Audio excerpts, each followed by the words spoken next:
Welcome to Calculus 3 video lecture number 10, Motion in Space, Velocity, and Acceleration.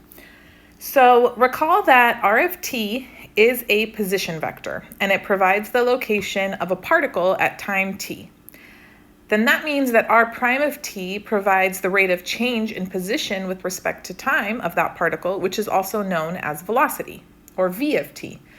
Now notice that the velocity vector is going to be tangent to the curve, and its magnitude, so taking the magnitude of v of t gives us the speed, which is also written ds dt. So previously, when you were studying calculus for functions of a single variable, we defined speed to be the absolute value of your velocity. But in this case, since velocity is a vector valued function, the equivalent would be its magnitude.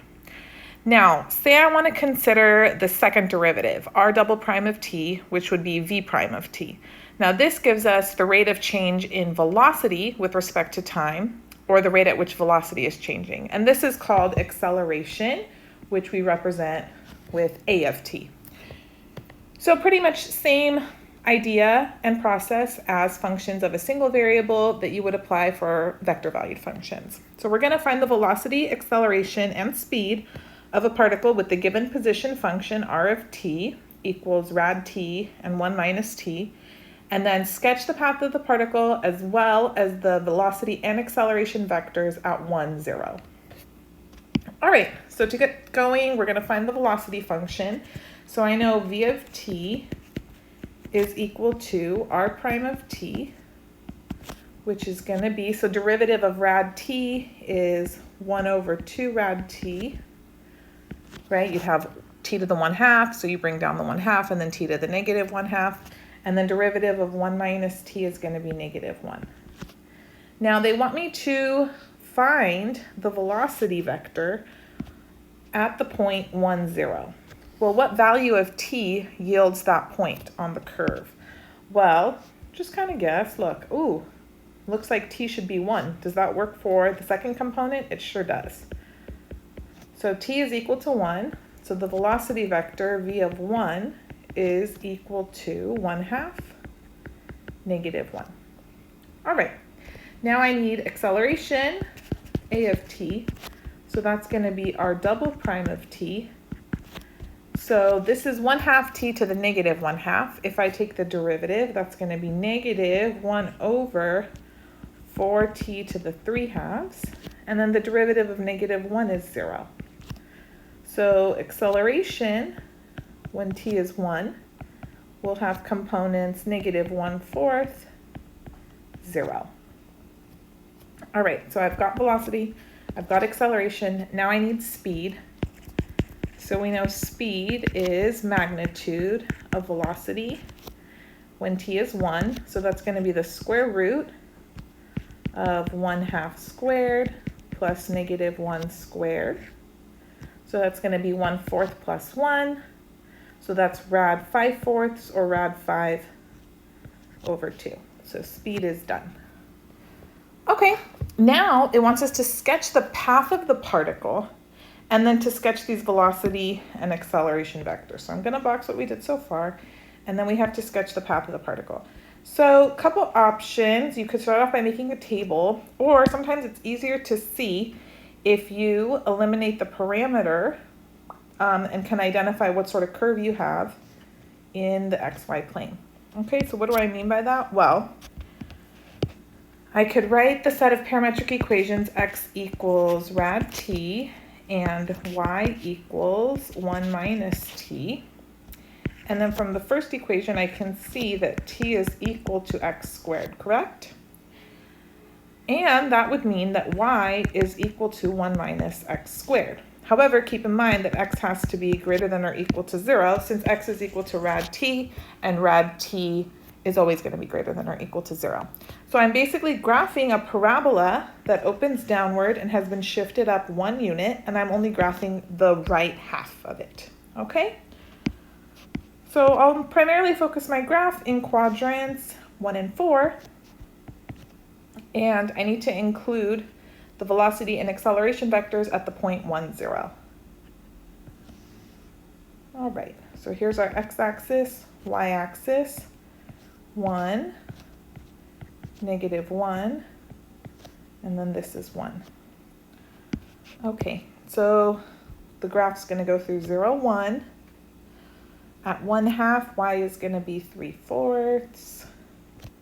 And then at 1, it's 0. And then it'll keep continuing downward. There's the direction of motion. And then let's draw those vectors in. So I'll do first velocity vector. And I'm going to draw the initial point to start at 1, 0. I'm not going to draw them as position vectors. So from here, I'm going to go 1/2 in the x direction, -1 in the y direction. So this is v of 1.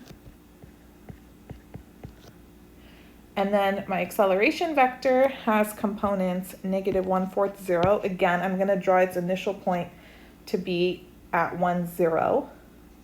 And so just go 1/4 to the left. That's it. You can barely see that baby little vector. So that's a of 1. Okay. Looks good. We did everything they asked for. Now, given acceleration vectors and initial conditions, we can also anti-differentiate to find velocity vectors, and then these can turn to lead us to position vectors. So, find r of t, find the position vector, given the following acceleration vector, then they've given me an initial condition for velocity and an initial condition for the position vector. So here we go, just start anti-differentiating. So v of t is going to equal the integral of 0, 0, -10 dt, right? That's a of t. And for the first component, I'm just going to get a constant. I'll call it c1. Next component, again, a constant, c2. And then antiderivative of -10 is going to be -10t plus c3. Well, I want to solve for all those constants. So now what I'm going to do is use this initial condition here that v of 0 equals 1, 1, -1. So v of 0 is 1, 1, -1. And if I substitute in 0 for t, well, this is the only t I see, I'll have c1, c2, c3. So then I know c1 is equal to 1, c2 is equal to 1, c3 is equal to -1. So that means v of t is equal to 1, 1, and then -10t minus 1. All right, but they want us to find r of t. So I have to anti-differentiate one more time. So r of t is equal to the integral of velocity vector. So 1, 1, -10t minus 1 dt. So for the first component, antiderivative of 1 is going to be t plus c4, right? I pick up a new constant. Don't start back over at 1, 2, 3. You already used those up. And then we're going to have t plus c5, and then -5t squared minus t plus c6. Good. So they told me r of 0 is 2, 3, 0. And then let's substitute in 0 for all of the t's. And I get c4, c5, c6. Easy enough. So that means now I know the position vector r of t has components t plus 2, t plus 3, and -5t squared minus t. And that's our final answer. Okay, those are just nice little polynomials, nothing stressful going on there. Now, next idea, we typically represent vectors in terms of their x and y components, right? We did that when we first started studying vectors. We would break it into their horizontal and vertical components. Now, when we're studying motion, it's often helpful to represent the acceleration using different components. We actually want to break it up and find the component that is tangent to the motion, to the direction of motion, and then one that is normal to the motion. Now, several textbooks give a formal derivation, which you should read through, but we're just going to look at a more intuitive explanation before we try an example. So what we're after is the tangential component of acceleration. I want to take the acceleration vector and break it up into the component that's tangent to the direction of motion. We represent this with a sub t. So that's called the tangential component of acceleration. Okay, so here I'm going to give you a diagram to help us get an idea for what's going on. So here's our curve, and say this is the direction of motion, okay?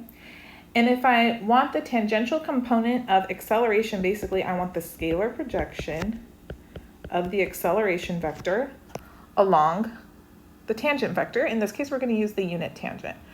So let's see what that would look like. Say this is the point of interest, okay? And I'm going to draw my tangent vector there. So maybe it looks something like this. That doesn't look very tangent, huh? We can surely do better. Okay.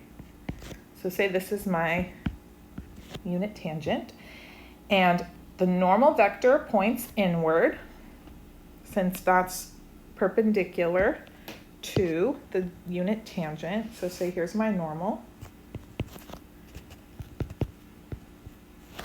And the idea is the acceleration is pointing, it always points inward on the curve. And say acceleration vector maybe is here. Okay, so this is my acceleration vector. So what I'm interested in doing is finding the component of the acceleration that is in the direction of the tangent vector. So I want to break down that acceleration vector and figure out the component in the direction of t.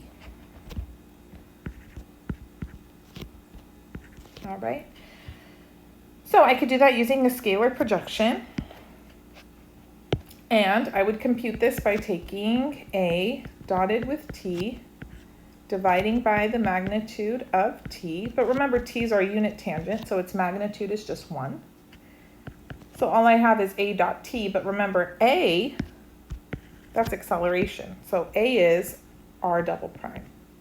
I'm going to dot that with t. Well, what's our definition for t in terms of r? It's r prime divided by the magnitude of r prime.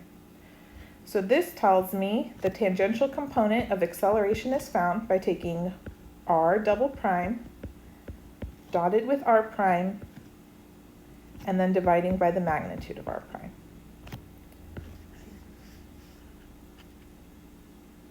Oh, didn't know that was a box. Let's do that again. Nice. Okay. Now, I want to move that guy over. Let's do it once more. Whatever, good enough. Now I want to find the normal component of acceleration. So a sub n, that is the normal component of acceleration. So that would be the component of our acceleration vector in the direction of the normal. So what would it look like? It would be somewhere over here in the direction of the normal vector. Let's label it. So that's a sub n. So how would you compute it? Well, look at this triangle that we've made here, right? So I could call this angle theta. So I'll call this angle in here theta. This is a 90-degree angle here. So I know that sine of theta is equal to the normal component of acceleration divided by the magnitude of acceleration. Okay, you know what? These are not vectors. They're already scalars. Good. So what I can do, first let's specify theta is the angle between acceleration and our unit tangent. Okay, so since I know a sub n is going to equal the magnitude of a times sine theta, now I'll leave this magnitude of a there, and I can replace sine theta with a cross t magnitude divided by magnitude of A times magnitude of T. All right, well, what do I notice I can do? For sure, cancel out magnitude of A. That's gone. I know the magnitude of T is going to be 1. So then now I can simplify this and say normal component of acceleration is just going to be equal to the magnitude of A cross T. What if I want to write this in terms of R, the position vector? Well, this would be the magnitude of A. I can replace with R double prime crossed with, remember T, that's R prime divided by magnitude of R prime. And so I can rewrite this as magnitude of R double prime crossed with R prime divided by magnitude of R prime. So that's for our normal component of acceleration. Does that formula look just a bit familiar? Well, if you saw the previous video, remember that curvature is equal to, same numerator, right? You have R prime crossed with R double prime, magnitude of that cross product, divided by magnitude of R prime cubed for curvature.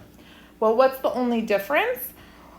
Well, for the normal component of acceleration, I have magnitude of R prime to the first power, where here it's cubed. So I have 2 extra in the denominator for curvature. So I could write curvature as the normal component of acceleration divided by the magnitude of R prime squared. What's another word for the magnitude of R prime? Remember, R prime is velocity. If I take the magnitude, then that's the speed. So another way I could write this is normal component of acceleration divided by speed squared. That's speed. Or you might see it rewritten that the normal component of acceleration is equal to the curvature times the speed squared. All of those are equivalent and pretty cool, the relationship that it has with curvature. Okay, so let's look at an example, just how to directly apply all of the formulas here. So let R of t equal e to the t rad 2t. The radical's just on the 2.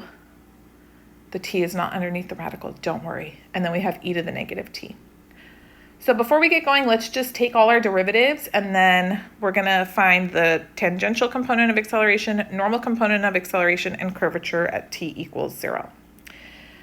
Okay, so R prime is going to be derivative of e to the t is e to the t. Derivative of rad 2 times t is just rad 2.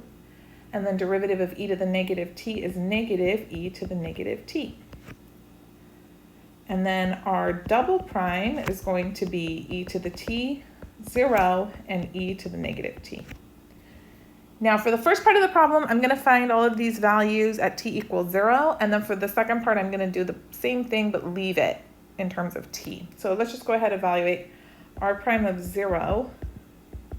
So e to the 0, that's going to be 1. Then I have rad 2, and then negative 1. And then our double prime of 0 is going to be 1, 0, 1.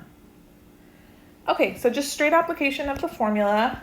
So tangential component of acceleration is going to be r double prime dotted with r prime divided by magnitude of r prime. If you forget the formula and just remember that it's the scalar projection of the acceleration vector along your unit tangent, then you'll be fine. But don't forget it. Okay, so here's r double prime. It's 1, 0, 1. I'm going to dot that with 1, rad 2, negative 1. And then divide the whole thing by magnitude of r prime. So that's going to be square root of 1 plus 2 plus 1. So let's see, in the numerator, this dot product's going to be 1 plus 0 minus 1 divided by 2. Ooh, that's a 0. Okay, so the normal component of acceleration, that's going to be the magnitude of r double prime crossed with r prime divided by magnitude of r prime. So I'm going to take this cross product here, r double prime crossed with r prime, and I'm going to get, let's see, negative rad 2, and then positive 2, and rad 2.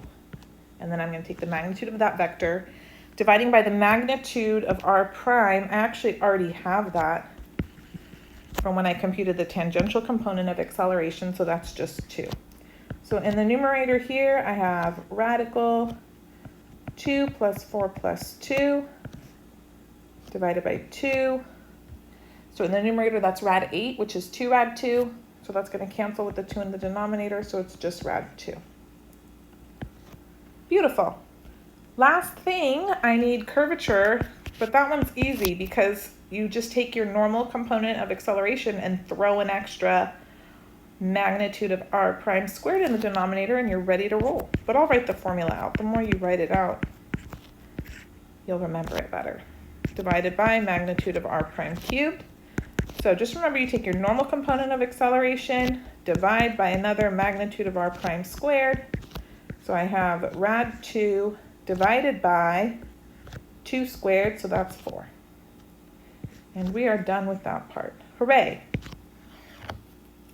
Okay, now we're going to repeat the process, but this time I'm not substituting in t equals 0. I'm going to leave all of my values to be in terms of t. Okay, so I'm just going to focus on, let me copy paste these down here so I don't have to keep scrolling. And I'll change up the color so we're not bored of it. Okay, so we're going to focus on r prime and r double prime, leaving everything in terms of t. Yay. Okay, so here we go. So tangential component of acceleration is going to be dot product of these two vectors. So I have e to the t 0, e to the negative t, dotted with e to the t, rad 2, and negative e to the negative t. Now, we know the dot product's commutative, so I could have written the vectors in the other order. I'm just doing it consistent with how I gave you the formula, okay? But you can use your own common sense. If something's commutative, it's fine to switch it around. Over magnitude of r prime. So magnitude of r prime, I'm going to square each of the components. If I square e to the t, I'm going to get e to the 2t. If I square rad 2, I get 2. If I square, now get ready for this, negative e to the negative t, I get positive e to the negative 2t. Okay, does this expression look familiar at all? Hopefully you have some recollection of seeing something like that when you were in Calculus 2 and you were learning some integration tricks with arc length, because a lot of the time you're going to factor this into e to the t plus e to the negative t squared. And I want to do that because I'm going to take the radical of that expression, okay? Now let's see, in the numerator I have to evaluate that dot product. So I'm going to have e to the t times e to the t, oh well that's e to the 2t, plus next component's just going to give me 0, and then the last one's going to be actually a negative e to the negative 2t. And then in the denominator, I just have square root of e to the t plus e to the negative t squared. All right. Well, notice the numerator is a difference of squares. It's a difference of squares. I can write it as e to the t plus e to the negative t times e to the t minus e to the negative t over, and then I don't need to worry about absolute value around e to the t plus e to the negative t because it's never going to be negative. So I just have e to the t plus e to the negative t. And then now, so beautiful, I can cancel out e to the t plus e to the negative t, and I'm left with e to the t minus e to the negative t. But wait, that's 2 times hyperbolic sine of t, right? Oh my goodness, I can feel you rolling your eyes. It's okay. If you didn't notice that, it's fine. E to the t plus e to the negative t is appropriate.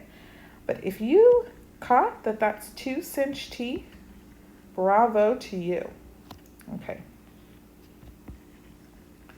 Gold star status. Now, for the normal component of acceleration, I need to take the cross product of r double prime and r prime. So let's go ahead and do that.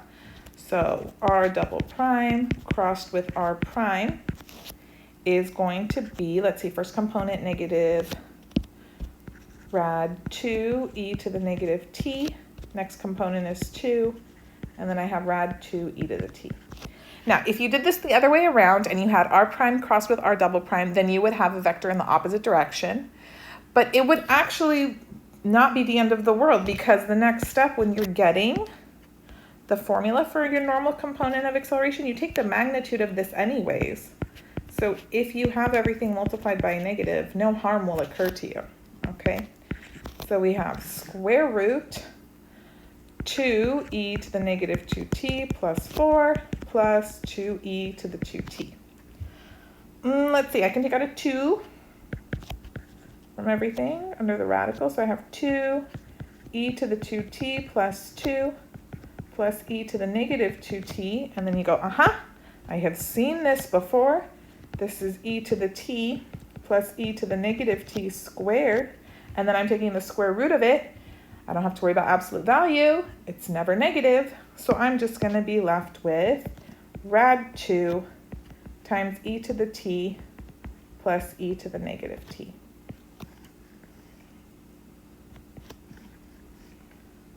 All right.